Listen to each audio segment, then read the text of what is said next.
datang di YouTube channel Valeria Yekti.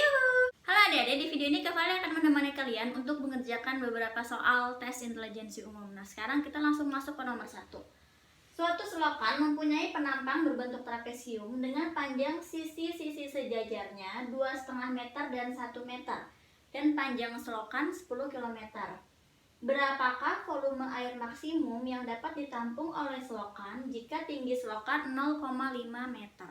Nah, sekarang kita akan bikin gambarnya dulu nih. Selokannya kayak apa sih bentuknya?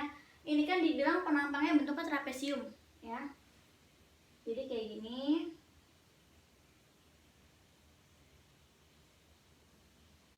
Nah, kira-kira gambar selokannya kayak gini ya. Sisi sejajar trapesiumnya adalah 2,5 meter dan 1 meter. Jadi di sini 2,5 meter, di sini 1 meter. Ya, sisi yang sejajar kan ini dan ini. Oke. Panjang selokan 10 km. Panjang selokan tuh berarti yang ini. Ya, ini 10 km. Tinggi selokannya 0,5 meter. Tinggi selokan berarti yang ini, ya. Siku-siku di sini kan. Jadi tinggi selokan di sini 0,5 meter. Nah, pertanyaannya adalah berapakah volume air maksimum yang dapat ditampung oleh selokan ini? Berarti kita kan mencari volume dong. Volume apa? Lihat di sini, ini bentuk apa sebetulnya? Ini bentuk prisma trapesium, ya. Ini bentuk prisma trapesium. Oke, kan kalau dikasih garis putus-putus jadi gini ya. Nah, sekarang berarti kita mencari volumenya. Cara mencari volume prisma gimana? Volume prisma sama dengan luas alas dikali dengan tinggi prisma, ya. Luas alas, alasnya bentuknya apa? Nah, alasnya itu bukan berarti yang di bawah ya, tapi alas itu dalam prisma adalah yang punya pasangan, jadi bentuknya sama, besarnya sama. Ini alasnya trapesium karena dia punya pasangan yang belakang, ya. Jadi depan belakang itu sisinya sama, atas bawah sisinya sama. Jadi ini adalah luas trapesium kita pakainya. Luas trapesium rumusnya apa? Jumlah sisi sejajar dikali tinggi dibagi 2. Tapi ini tingginya tinggi trapesium ya. Nah, terus jangan lupa ini yang belakang kita tulis lagi, tinggi prisma. Nah, lanjut kita input aja angkanya langsung. Sisi sejajarnya kan ini ya, 1 meter sama 2,5 meter. Jadi 1 tambah 2,5 dikalikan dengan tinggi trapesiumnya 0,5 per 2 dikali dengan tinggi prisma. Tinggi prisma berarti yang ini, yang menghubungkan antara tutup dan alas, ya. 10 km. Ini kan semua satuan dalam meter ya. Kita ubah aja kilometer ke meter. Jadi turun berapa? Turun 3 ya. Jadi kita tambahin 0-nya 3. 1, 2, 3. Jadi 10.000 meter tingginya. Oke. Sekarang kita hitung di sini. 1 ditambah 2,5 jadi 3,5 dikali 0,5 per 2 dikali 10.000. Ini kafalnya lanjut di sebelah sini ya. Jadi sama dengan 3,5 dikali 0,5 dibagi 2, hasilnya jadi 0,875 ya. Terus dikali sama 10.000. Jadinya hasilnya adalah ini kan ada koma ya. Ini 0,4, berarti mundur 4 kali ke belakang. 1, 2, 3, 4. Jadi 875 meter kubik. Jadi selokan itu dapat menampung 8.750 meter kubik volume air ya. Oke, sekarang kita masuk ke soal nomor 2. Jika 10% dari S adalah 1/2P dan 5% dari S adalah 2Q, maka berapa persen P min Q dari S? Ya, jadi sekarang kita tulis dulu yang diketahui nih. 10% dari S, berarti kan nulisnya gini ya, 10% S adalah sama dengan 1/2P. Ya. Terus ada lagi 5% dari S. 5% S sama dengan 2Q. Pertanyaannya adalah berapa persen P min Q dari S? Jadi P min Q dari S berarti per S ya, itu akan sama dengan berapa persen? Ya, ini dia pertanyaannya. Nah, sekarang kita bisa mensubstitusi ya atau mengganti ini P dan Q ini dengan yang kita udah ketahui tadi di sini ya. Ini kita punya 10% S sama dengan setengah P. Berarti P-nya sama dengan berapa? Ini kakak lanjutkan di bawah. Jadi P-nya sama dengan 2-nya pindah ke sini dong. Jadi perkalian ya. Jadi 2 dikali 10% jadi 20% S gitu kan. Nah, ini untuk P-nya udah ketemu. Sekarang untuk Q-nya.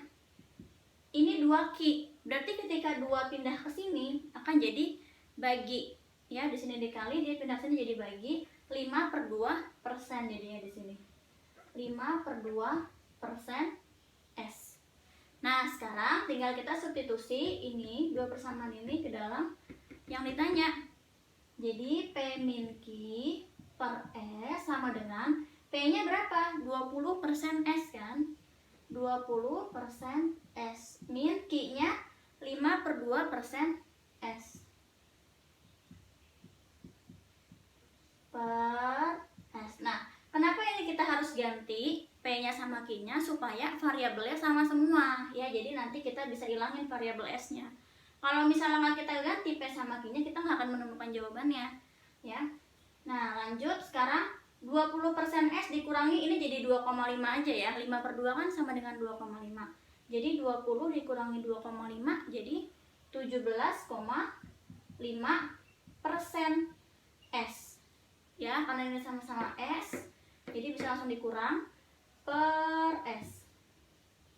S sama S dibagi habis, jadi hasilnya 17,5%. Jadi P min Q dari S adalah 17,5% ya. Oke, sekarang kita ke nomor 3. Sebuah bola tepat berada di dalam sebuah tabung sehingga bola menyinggung setiap sisi tabung. Jika volume tabung 369 cm3, tentukan volume bola.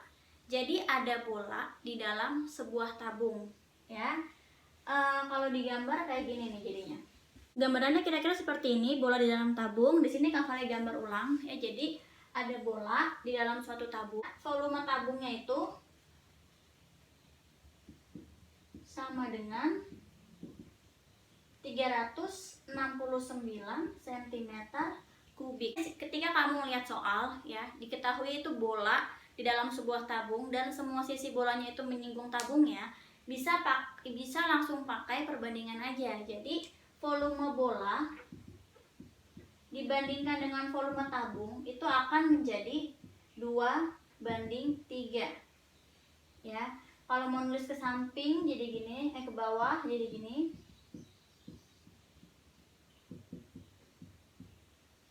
Ya. Nah, sekarang tinggal kita input aja volume tabungnya kan 369 ya. Jadi volume bola per 369 sama dengan 2/3. 369 sama 3 kita bagi aja. Jadinya di sini 1, 2, 3. Berarti volume bolanya sama dengan ini dikali ke sini. Ini kan jadi 1 ya. Ini kali ke sini, jadi kali silang. 1 kali volume bola. 123 dikali 2, jadinya 246 cm3. Nah, misalnya kalian ngerjain soal terus kalian lupa perbandingannya tuh 2/3.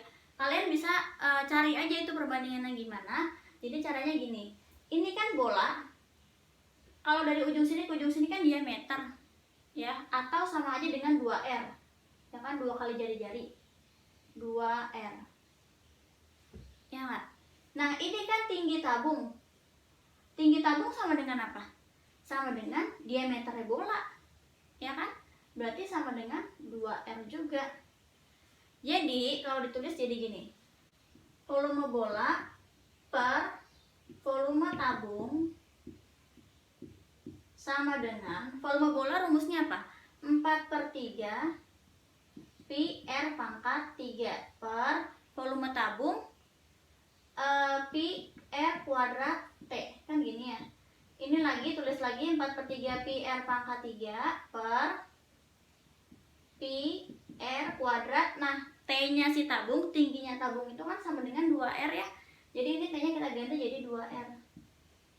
Jadi 4/3 Pi R pangkat 3 per yang bawah jadi 2 Pi R pangkat 3.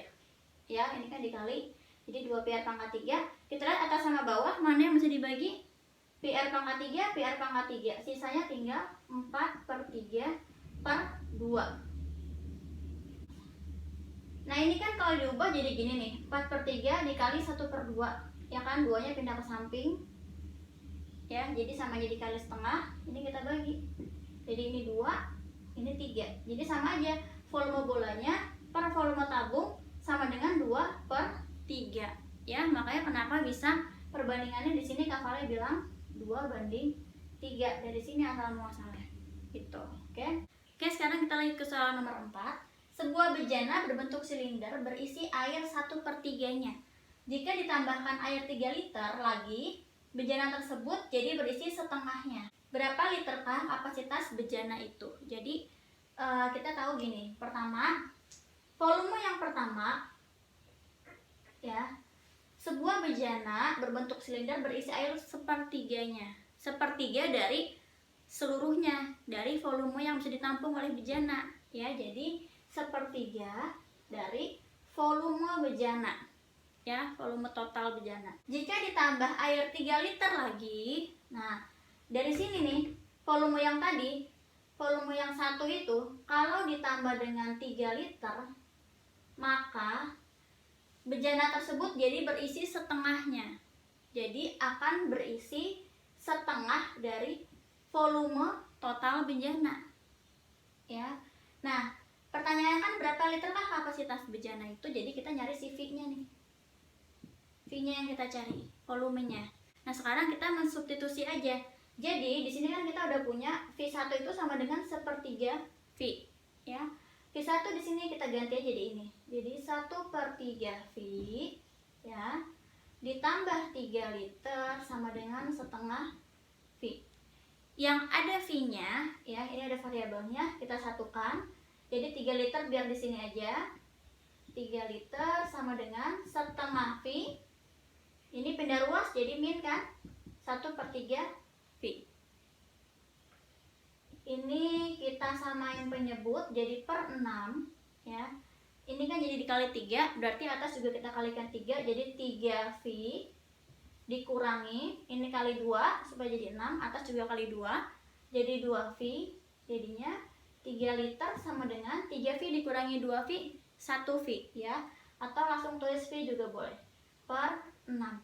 Ya udah, sekarang tinggal 6-nya pindah ke sini. Jadinya tadinya pembagian jadi perkalian. Jadi 6 dikali 3 liter sama dengan volumenya. Jadinya 18 liter volume total bejana itu. Jadi bejana itu bisa menampung air sebanyak 18 liter. Oke, sekarang kita ke soal nomor 5. Doni menjual mobilnya seharga 10 juta dan rugi 662/3%. Berapakah harga beli mobil tersebut? Sekarang kita tulis dulu yang diketahui ya. Di sini ada harga beli, ada harga jual HJ 10 juta. Terus ada persentase rugi 662/3%. Yang ditanyakan adalah harga beli HB. Nah, sekarang si persentase ruginya itu, ini kan bentuknya pecahan campuran gini ya, pecahan campuran dan persen. Kita ubah aja supaya lebih sederhana bentuknya. Jadi gini, persentase ruginya itu kan 662/3%.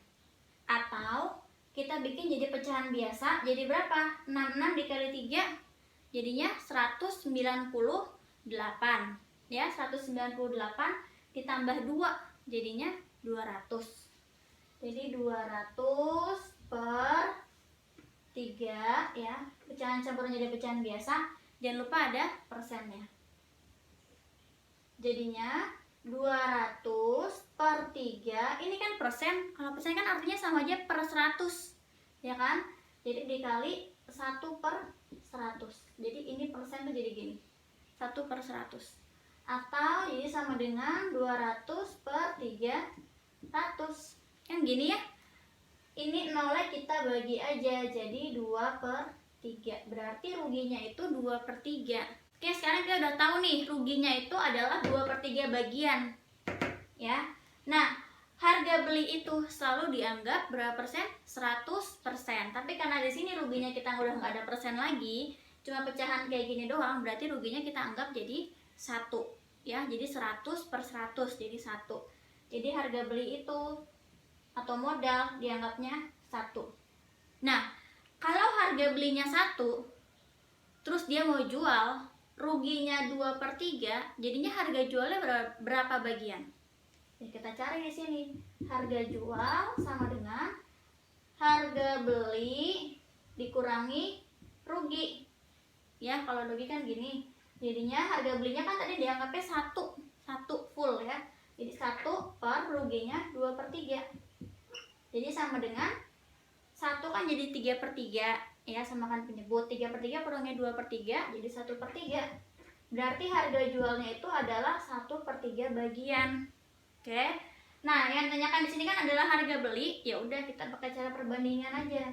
Jadi harga beli sama dengan yang ditanya 1 kan, berarti harga belinya kan 1 per yang diketahui dalam rupiah, diketahui harga jual kan. Harga jual itu sama dengan 1/3 bagian. Jadi 1/3 dikali dalam rupiahnya berapa ini? 10 juta. Nah, ini ya. Jadinya 1/1/3 jadi 3.